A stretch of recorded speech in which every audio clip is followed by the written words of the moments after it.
हम देख रहे थे बोर्ड एग्ज़ाम पेपर। क्या देख रहे थे हम? बोर्ड क्वेश्चंस पेपर जो एग्ज़ाम में आने वाले हैं उसका अध्ययन कर रहे थे कि किस प्रकार के क्वेश्चंस आते हैं एग्ज़ाम में, किस प्रकार के क्वेश्चंस आते हैं उन्हें देख रहे हैं। फिर उस पेपर को हम पूरी तरह से हल करेंगे, 1 2 3 4 जितने भी कर सकते हैं करेंगे, और आपको 100% मतलब सफलता मिलेगी इस पेपर से। बाकी ज़्यादा रटने का ज़रूरत भी नहीं पड़ेगी और ज़्यादा इधर उधर देखने की ज़रूरत भी नहीं पड़ेगी, क्योंकि ग्रामेटिकल पोर्शन और टेक्स्ट बुक से सिलेबस से रिलेटेड जितने भी क्वेश्चंस आते हैं संभावित हैं वही अध्ययन करेंगे। ठीक है ना? तो सेक्शन ए समझ में आ गया, आपको आ गया होगा, क्योंकि 2 पैसेज आते हैं सेक्शन ए में जो 10 नंबर के होते हैं। ठीक है ना? 2 पैसेज आते हैं, उन्हें पढ़ कर के उसी में से आंसर सेलेक्ट करना होता है। ठीक है ना? तो 5-5 अंक उसमें हो गए अपने। फिर अपना सेक्शन बी देखा था हमने, सेक्शन बी में क्या होता है वो भी देख लिया था। आज सेक्शन सी और डी का अध्ययन करेंगे। ठीक है ना? फिर हमारा पूरा पेपर हो जाता है और फिर हमारी क्लास एग्ज़ाम के पॉइंट ऑफ व्यू से ही चलेगी। अब इधर उधर के कुछ भी नहीं पढ़ना, केवल सिलेक्टेड क्वेश्चंस पढ़ना है। ठीक है ना? बस वही चलेगी। तो आज देखेंगे सेक्शन सी। क्या होता है सेक्शन सी में? सेक्शन सी में होता है fill in the blanks, any 5 अंक के आते हैं दोस्तों। सेक्शन सी में एक क्वेश्चन तो आता है फिल इन द ब्लैंक्स जो 5 अंक का होता है। क्या होता है उस क्वेश्चन में दोस्तों? उसमें होता है मॉडल एक्सिलरी वर्ब होती है, शुड, मे, मस्ट, माइट, इस प्रकार की जो वर्ब होती है उसको फिल करना होता है। फिर क्या होता है? Correct form of the verbs, verb की करेक्ट फॉर्म लिखना होता है। कौन सी फॉर्म आ सकती है? फर्स्ट, सेकंड या थर्ड या आईएनजी फॉर्म या एस या ईएस फॉर्म, है ना? वर्ब का सब्जेक्ट देख करके वर्ब को सेलेक्ट करना होता है, कौन सी फॉर्म आई, सिंगुलर है या प्लूरल है ना? इस प्रकार से करना होता है। और फिर आता है हमारा आर्टिकल्स। क्या आता है? आर्टिकल्स। ए एन द, कहाँ ए का यूज़ होता है हमने पिछली क्लासेस में वैसे बता चुका हूँ। कहाँ एन का होता है, कहाँ द का होता है। ठीक है ना? तो हमें उसे भी सही से मतलब करेक्ट करना होता है। आर्टिकल में जैसे डेफिनेट भी होता है, इनडेफिनेट भी होता है। डेफिनेट आर्टिकल तो द होता है और इनडेफिनेट आर्टिकल ए और एन होता है। ठीक है ना? तो ए एन का प्रयोग बहुत अच्छे से समझा चुका हूँ आर्टिकल की क्लास में, और द का प्रयोग भी समझा चुका हूँ। ठीक है ना? और उसके बाद में क्या आता है? प्रीपोजिशन। प्रीपोजिशन आता है ना? Of, by, in, into, above, जो भी मतलब जो भी ये है इनसे संबंधित तो हमने ये क्लास भी बना चुका हूँ। ठीक है ना? तो आपको भले से अगर देखना होता तो प्रीपोजिशन की क्लास देख सकते हो, और बाकी अपन क्वेश्चंस पेपर तो हल करेंगे ही। ठीक है ना? फिर हमारा वैसे कंजक्शन भी आता है, कंजक्शन भी आता है, as long as soon as, बहुत सभी से रिलेटेड ये भी आ सकते हैं। ठीक है ना? फिर अपना आ जाता है नेक्स्ट क्वेश्चन से डू एज डायरेक्टेड। 5 अंक तो हो गए ना फिल इन द ब्लैंक्स में, और 5 अंक होते हैं डू एज डायरेक्टेड। ठीक है? कौन से होते हैं? डू एज डायरेक्टेड मतलब कहे अनुसार करिए। जैसे 5 से 6 सेंटेंस होते हैं, 5 करना होता है, उसमें कोष्टक में कुछ निर्देश होते हैं उसके अनुसार करना होता है। उसमें कौन कौन से आ सकते हैं? उसमें डू एज डायरेक्टेड में आ सकते हैं दोस्तों, बहुत सारी चीज़ें आ सकती है। मेक नेगेटिव, किसी अफर्मेटिव सेंटेंस को नेगेटिव में बनाना होता है, किसी को विदाउट चेंजिंग को, बिना अर्थ को चेंज किए, बिना सेंस को चेंज किए नेगेटिव। ठीक है ना? जैसे हमने बताया था वो ऑलवेज का, जैसे ऑलवेज वाला है ना, ही ऑलवेज स्पीक द ट्रूथ, इसका नेगेटिव बनाना होता है तो नोट नहीं आता है इसमें, ऑलवेज का क्या हो जाता है? नेवर हो जाता है। तो इस प्रकार से इंटरचेंज आ सकता है। उसके बाद मेक नेगेटिव हो गया। मेक इंट्रोगेटिव, किसी एफर्मेटिव सेंटेंस का इंट्रोगेटिव में बनाना आ जाता है। वो बहुत ही ज़रूरी है। एक तो पास्ट इंडेफिनेट का है ना, और एक प्रेजेंट इंडेफिनेट का।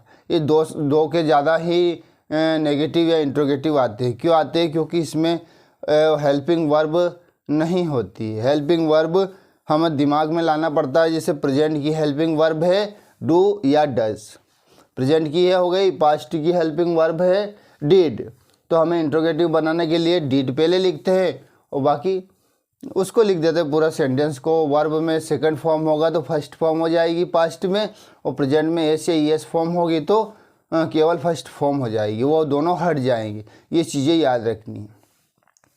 अब फिर क्या आता है, change the voice. Change the voice में आते हैं, एक्टिव वॉइस में दिया होता है सेंटेंस तो हमको पैसिव वॉइस में बनाना होता है। ये आ गए। और मतलब जैसे एक्टिव वॉइस में he writes a letter, he writes a letter तो हमको पैसिव में बनाना होता है। तो कैसे बनाते हैं, सबसे पहले ऑब्जेक्ट लिखते हैं, फिर वो जो टेंस का उसके आगे वाली है, जो सहायक क्रिया है आगे वाली वर्ब है उसको लिखते हैं, वर्ब की थर्ड फॉर्म लगाते हैं, और उसके बाद में बाय लिखते हैं प्लस सब्जेक्ट लिखते हैं। ठीक है ना, ये चीज़ें वॉइस में आ जाती है। फिर हमारा आता है नरेशन, डायरेक्ट इनडायरेक्ट। ठीक है ना, डायरेक्ट में कोई भी वो वाक्य दिया होता है तो हमको इनडायरेक्ट में चेंज करना होता है। तो इसके लिए बहुत अच्छे से हमने क्लास ले रखी है, क्योंकि उसमें नियम होते हैं, change of the person, change of the tense, और प्रोनाउन चेंज, कोऑर्डिनेटिंग वर्ड का ध्यान रखना होता है, और जो रिपोर्टिंग वर्ब कहाँ की जगह क्या आता है, आस्क आता है, टेल आता है, इफ आता है, आस्क्ड आता है, या हाँ टोल्ड आता है, आस्क्ड आता है, या फिर वही। और कोऑर्डिनेटिंग वर्ड भी WH फैमिली में यदि होगा तो वही आएगा। तो इस प्रकार से हम इसको देख सकते हैं। तो हमारा नरेशन का आ गया, नरेशन हो गया, नरेशन आ गया। फिर यूजिंग सो देट का प्रयोग होता है, सो और देट यूज़ करना होता है, टू की जगह करना होता है। कोई सेंटेंस होता है उसमें 2 सेंटेंस होते हैं, उसको एक ही में करना होता है, और सो देट का प्रयोग लगाते हैं। और एक अनलेस आता है इन प्लेस ऑफ इफ़ की जगह अनलेस, ये भी अच्छे से क्लास ले रखी है हमने। बस ये हमारा डुएज डायरेक्ट हो गया। मतलब सेक्शन सी में फिल इन द ब्लैंक्स के 5 अंक बिल्कुल ऐसे प्राप्त होते हैं जैसे बिल्कुल आसानी। देखिए सेक्शन ए में 10 अंक ऐसे प्राप्त होते हैं बिल्कुल आसानी से, 5 से 10 मिनट भी नहीं लगते 10 अंक में। और सेक्शन सी में भी 10 अंक ऐसे प्राप्त होते हैं जो आपको 5-5 मिनट में आपको 10-10 अंक प्राप्त हो जाते हैं, क्योंकि 5 सेंटेंस आते हैं 5 सेंटेंस आते हैं, और तो 5 सेंटेंस का 5 अंक प्राप्त हो जाता है। इसमें बिना गलती किए कर सकते हैं, ये ग्रामेटिकल पोर्शन होता है। तो सेक्शन सी पूरा ग्रामेटिकल पोर्शन होता है। ठीक है ना, 10 अंक के होते हैं, बहुत ही सरल सेक्शन है ये इसमें सबसे ज़्यादा अंक मतलब पूरे 100% अंक इसी में प्राप्त होते हैं। बाकी टेक्स्ट बुक में जब सेक्शन डी आएगा तो उसमें हो सकता है, उसमें भी 100% आ सकता है यदि हम अच्छे से लिख सकते हैं। तो वो अपन देखेंगे, पूरा पेपर को डिटेल में हल करना सीखेंगे। तो अब आते हैं सेक्शन डी पर। सेक्शन डी पर क्या है, सेक्शन डी पे दोस्तों क्या होता है कि हमारी टेक्स्ट बुक से रिलेटेड क्वेश्चंस आते हैं, और कितने अंक के आते हैं, 39 मार्क्स के आते हैं। ठीक है ना, बाकी ये पूरा पेपर होता है 80 मार्क्स का, 80 मार्क्स में 100% मार्क्स हो जाते हैं।